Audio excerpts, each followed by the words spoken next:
युग के सवाल का जवाब देते हुए कहता है, नहीं बेटुआ, यक्षिणी अब मर्दों को अपना शिकार नहीं बनाती।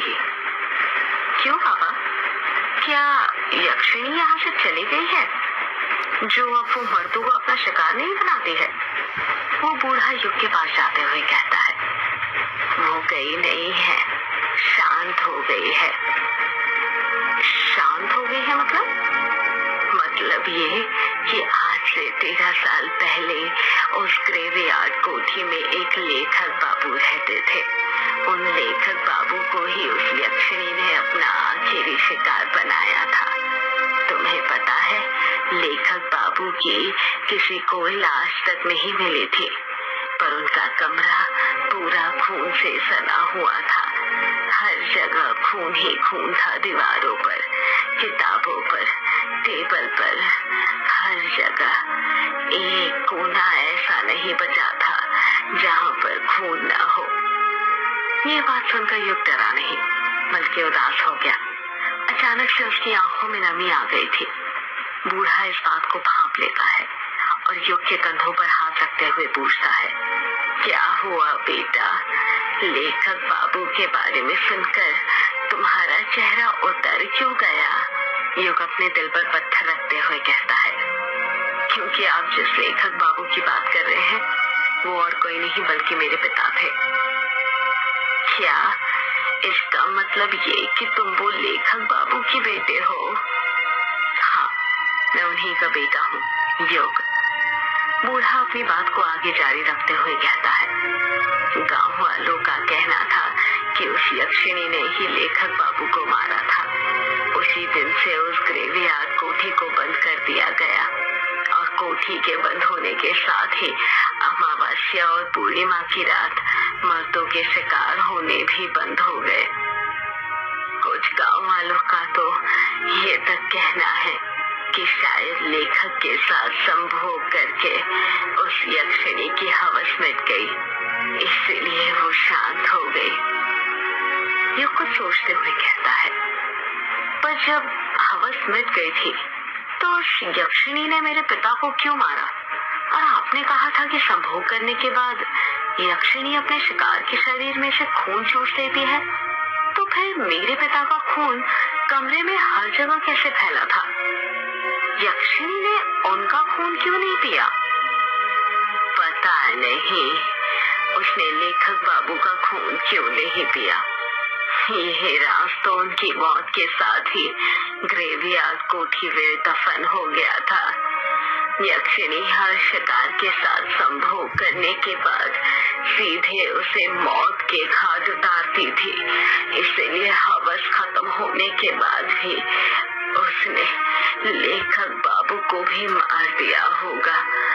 पर कुछ गांव वालों का कहना था कि लेखक बाबू कई सालों से खोजबीन पूछताछ करके यक्षिणी पर कोई किताब लिख रहे थे।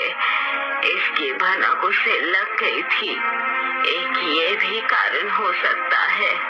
और फिर अमावस्या आते ही यक्षिणी ने लेखक बाबू को मार दिया होगा।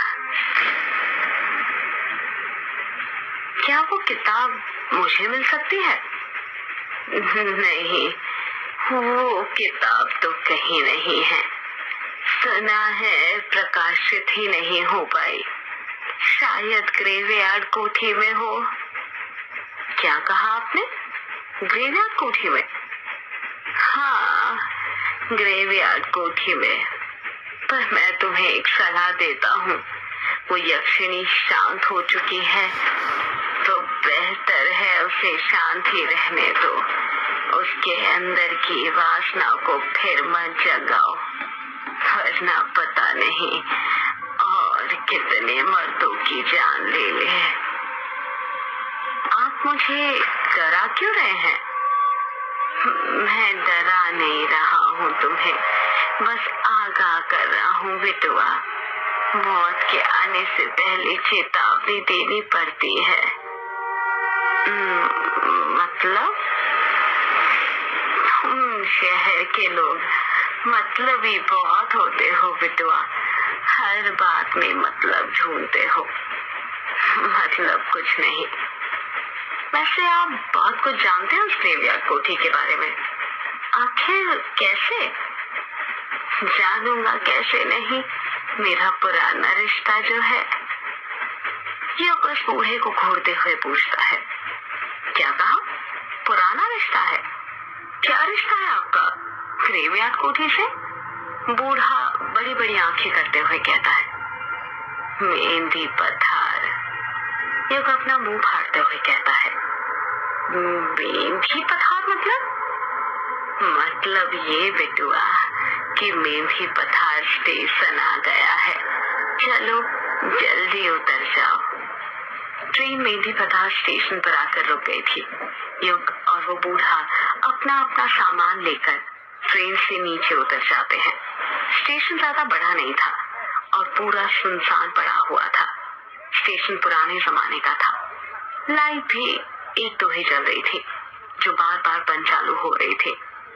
ट्रेन अभी स्टेशन से निकली ही थी कि तभी युग की नजर बूढ़े के हाथ में जो झोला था उस पर पड़ती है और वो देखता है कि उसके अंदर कई सारे कमल के फूल रखे हुए थे।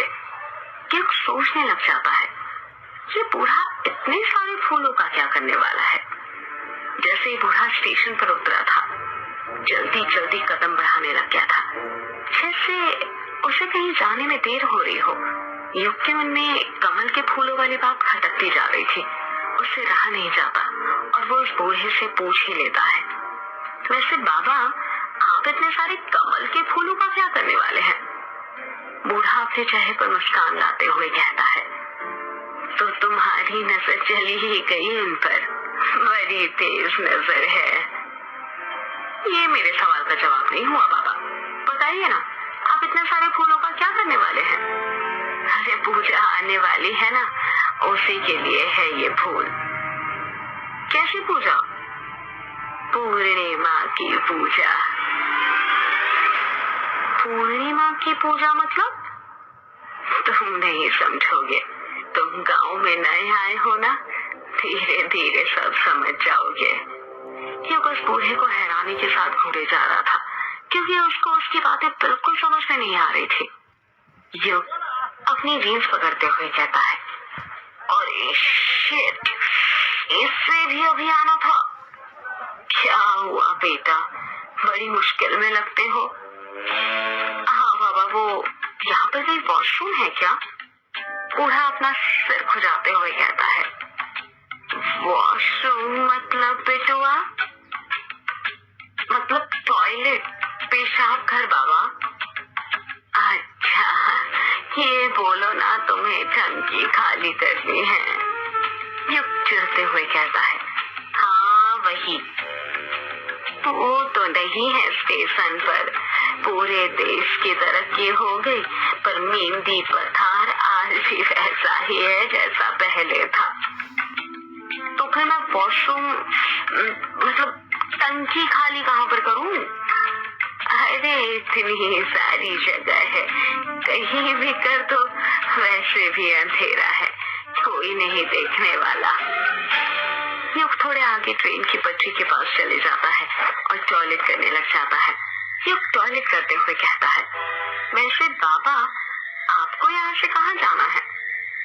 रॉन्ग कामूचा। मतलब आपको किश्नोई नदी पार करके जाना पड़ेगा? हाँ। आपको डर नहीं लगता यदि उस यक्षिणी ने आपको पकड़ लिया तो? अरे मैंने कहा ना बेटुआ, उसकी वासना खत्म हो चुकी है, वो अब शिकार नहीं करती। और वैसे भी आज पूर्णिमा या अमावस्या थोड़ी है जो मुझे अपना शिकार बनाए। वैसे आप रोंग कामूचा में कहाँ रहते हैं? रोंग कामूचा में किश्नोई नदी का जो घाट है ना, वहीं पर रहता हूँ। युग कुछ सोचते हुए कहता है, ये तो वही घाट है ना जहाँ पर वो यक्षिणी भटका करती थी? पापा कहते थे कि अक्सर यक्षिणी किश्नोई नदी के दोनों घाट के पास ही भटका करती थी। कोई जवाब नहीं आता है। युग फिर पूछता है, बताइए ना बाबा, आप चुप क्यों हो गए? बूढ़े का कुछ जवाब नहीं आ रहा था। युग सोचने लग जाता है कि बाबा कोई जवाब क्यों नहीं दे रहे। युग अपने पैंट की चेन बंद करता है और पीछे मुड़ने लग जाता है। जब वो पीछे मुड़ता है तो उसके रोंगटे खड़े हो जाते हैं। वो बूढ़ा अचानक से गायब हो गया था। युग के समझ नहीं आ रहा था कि वो बूढ़ा इतनी जल्दी कहाँ जा सकता था। युग अपना बैग उठाकर स्टेशन पर उस बूढ़े को ढूंढने लग जाता है, पर वो बूढ़ा उसे कहीं पर भी नहीं मिलता है। युग हैरान था ये सोचकर कि वो बूढ़ा एकदम से थोड़ी ही देर बाद वो ये सोचकर संतुष्ट हो जाता है कि शायद वो बूढ़ा अकेले ही चला गया होगा, और अच्छा ही हुआ चले गया, वरना यक्षिणी के बारे में बातें करके वो तो खुद तो डरता ही, साथ में उसे भी डराता। युग स्टेशन से बाहर निकलता है तो देखता है कि स्टेशन से बाहर एक भी ऑटो रिक्शा वाला नहीं था। ये गांव में ना यही प्रॉब्लम होती है, टैक्सी नहीं मिलती। शहरों का विकास तो हो रहा है पर गांव आज भी गांव ही है, जरा सी तरक्की नहीं हुई यहाँ पर। आज भी वैसा का वैसा है जैसे पहले था। इतना कहकर युग पैदल पैदल ही बंगला मुड़ा गांव जाने के लिए निकल जाता है। आधे एक घंटे में वो बंगला मुड़ा गांव पहुंच जाता है। बंगला मुड़ा गांव पार करने के बाद काला झाड़ी जंगल पड़ता है, जिसको पार करने के बाद ही कृष्णोई नदी आती है, और वहीं से थोड़ी दूर पर युग की ग्रेवयार्ड कोठी थी जहां पर युग को जाना था। युग ने बंगला मुड़ा गांव तो पार कर लिया था, पर काला झाड़ी जंगल के अंदर वो फंस गया था। कृष्णोई नदी जाने का रास्ता वो भूल चुका था। काला झाड़ी जंगल में अंधेरा इतना ज्यादा था कि उसके समझ ही नहीं आ रहा था कि कौन सा रास्ता कहाँ पर जाता है। युग जंगल के अंदर लगे बांस के पेड़ों को देखते हुए कहता है, अब क्या करूं? आगे का रास्ता तो भूल गया मैं। 2-3 राउंड मार लिए पर बार बार घूमकर फिर से यहीं पर आकर रुक जाता हूँ। ये काली झाड़ी का जंगल तो पहेली बन गया है मेरे लिए। कुछ समझ ही नहीं आ रहा क्या करूं। युग अपना मोबाइल निकालते हुए कहता है, यहाँ पर तो नेटवर्क भी नहीं आ रहा कि किसी को फोन करके बुला लूं। युग के आसपास साल और बांस के पेड़ लगे हुए थे। हवा के झोंके जब भी इन बांस के पेड़ों के बीच में से निकलते थे तो ऐसा लगता था जैसे आपस में कोई फुसफुसा रहा हो। मोबाइल के टॉर्च की रोशनी में युग को ज्यादा कुछ नहीं दिखाई दे रहा था। युग सोच ही रहा था कि वो क्या करे, कि कैसे इन जंगलों से निकले। तभी उसे किसी के कदमों की आहट सुनाई देती है। कदमों की आहट सुनकर युग सहम सा जाता है और सोचने लग जाता है कि इतनी रात में जंगल में कौन होगा। युग डरने लग जाता है और सोचने लग जाता है कि कहीं यक्षिणी तो नहीं। पर फिर वो अपने दिल को तसल्ली देता है, नहीं, यक्षिणी कुछ नहीं होती, सिर्फ कहानियां हैं जो मेरे पापा ने बनाई थी। कदमों की आहट धीरे धीरे तेज होती जा रही थी। ऐसा लग रहा था जैसे कोई युग के पास आ रहा हो। युग जमीन पर पड़ा बांस का टुकड़ा उठा लेता है और कदमों की आहट सुनने लग जाता है। तभी युग देखता है कि उसके बगल में जो बांस के पेड़ लगे हुए थे वो हिल रहे थे और आवाज उसी तरफ से आ रही थी। युग पूरी तरह तैयार हो गया था उस आहट का सामना करने के लिए। जैसे ही कदमों की आहट बंद होती है, युग की आंखें फटी की फटी रह जाती है। उसके हाथ से बांस का टुकड़ा अपने आप छूट जाता है और वो खुद डर के मारे झट से जमीन पर गिर जाता है। युग के सामने एक काला साया खड़ा हुआ था। युग डरते हुए अपना मोबाइल उठाता है और उसका टॉर्च उस काले साए पर मारते हुए कहता है, कौन हो तुम? एक लड़की की आवाज सुनाई देती है, मैं अभिमन्यु। जब टॉर्च की रोशनी उस काले साए पर पड़ती है तो युग देखता है कि वो काला साया किसी और का नहीं बल्कि उसी की उम्र के एक लड़के का था, जिसके लंबे लंबे घुंघरालू गर्दन तक बाल थे और उसने आंखों में एक बड़ा सा चश्मा पहना हुआ था। उस लड़के के हाथों में कोई डिवाइस था जिसे देखकर ऐसा लग रहा था जैसे कोई रीडिंग नापने वाला डिवाइस हो। अभिमन्यु युग की तरफ हाथ बढ़ाते हुए कहता है, और जाओ, नीचे क्यों लेटे हो? युग अभिमन्यु का हाथ पकड़ते हुए कहता है, लेटा नहीं हूँ, तेरे कारण डर गया था। क्या कहा? मेरे कारण डर गया था? क्यों? तू डरपोक है क्या? क्या बोला तूने? इतना कहकर युग अभिमन्यु के चेहरे पर टॉर्च मारने लग जाता है। जब युग गौर से अभिमन्यु का चेहरा देखता है तो हैरानी के साथ कहता है, कहीं तुम अभी तो नहीं? युग अपनी बात पूरी करता उससे पहले ही अभिमन्यु भी युग की तरफ उंगली करते हुए कहता है, और तू युग है ना? इतना कहकर ही दोनों एक दूसरे के गले मिल जाते हैं। अभिमन्यु युग के बचपन का दोस्त था। युग अभिमन्यु के बालों को हाथ लगाते हुए कहता है, तू तो बहुत बदल गया यार, बड़े बड़े बाल, आंखों में बड़ा सा चश्मा। अभिमन्यु कहता है, बदल तो तू भी गया है यार। ये बता कब आया और कहाँ जा रहा है तू इतनी रात में? बस आज ही आया, ये मान ले 1-2 घंटे पहले, और मैं तो अपने ग्रेवयार्ड कोर्ट ही जा रहा हूँ। तू बता, तू कहाँ जा रहा है इतने सुनसान जंगल में, वो भी इतनी रात में? और तूने ये बाल इतने बड़े क्यों कर रखे? एक पल तो मुझे लगा जैसे वो थी। अभिमन्यु हैरानी के साथ पूछता है, वो थी मतलब? युग बात को घुमाते हुए कहता है, छोड़ ना, और तू पहले मेरे सवाल का जवाब दे। ये बता, तू इतनी रात में यहाँ पर क्या कर रहा है? मुझे तो कुछ गड़बड़ लग रही है। यार गड़बड़ वड़बड़ कुछ नहीं है। अगर मैंने बता दिया ना कि मैं यहाँ पर क्या कर रहा था तो तू हंसेगा, इसलिए बेहतर होगा कि ना तू मत ही जा। अरे नहीं हंसूंगा भाई, पहले तू बता तू यहाँ पर कर क्या रहा था? अभिमन्यु धीरे से कहता है, मैं ना यहाँ पर भूत पकड़ रहा था। युग को सुना ही नहीं देता है और वो फिर से पूछता है, क्या कहा? अभिमन्यु युग के कान में चिल्लाते हुए कहता है, भूत पकड़ रहा था यार। अभिमन्यु की बात सुनकर युग जोर जोर से हंसने लग जाता है और कहता है, तू पागल हो गया है क्या? कैसी बातें कर रहा है? मुझे लगा तेरी बचपन की आदत है ये भूतों पर विश्वास करने की, जो चली गई होगी, और तू अब समझदार हो गया है, पर तू तो अभी भी नहीं सुधरा है यार। पूरा वैसा का वैसा है जैसे बचपन में था। डब्बा का डब्बा। अभिमन्यु नाराज होते हुए कहता है, मैंने कहा था ना तू हंसेगा, इसलिए नहीं बता रहा था। युग को गिल्टी फील होने लगता है और वो धीरे से कहता है, सॉरी यार, चल छोड़। ये बता क्या करता है आजकल तू? मेरी गुवाहाटी में जॉब है, अभी छुट्टियां मनाने आया हूँ। गुवाहाटी में जॉब है? पर किस चीज की? अभी तो बताया। क्या बताया? भूत पकड़ने की। मैं एक सर्टिफाइड पैरानॉर्मल एक्टिविटी एक्सपर्ट हूँ। हम लोग भूत खोजने का काम करते हैं। अभिमन्यु की बात सुनकर युग अपनी हंसी नहीं रोक पा रहा था, वो हंसते ही जा रहा था। यार तू हंस क्या रहा है? हंस ले, जिनको कम नॉलेज होती है ना वो अक्सर अपने से ज्यादा नॉलेज वालों को पागल ही समझते हैं। शायद तुझे पता नहीं है, हमारे इंडिया में ना 10 सर्टिफाइड पैरानॉर्मल सोसाइटीज हैं जो भूत खोजने का काम करती है।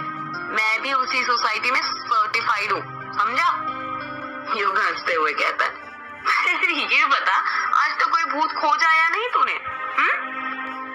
अभी तक तो नहीं खोजा, पर जल्दी खोज लूंगा ना। अच्छा, और वो कैसे? अभिमन्यु अपने हाथ का डिवाइस दिखाते हुए कहता है, इसकी मदद से। युग हैरानी के साथ पूछता है, ये क्या है? इसे इलेक्ट्रोमैग्नेटिक फील्ड मीटर कहते हैं।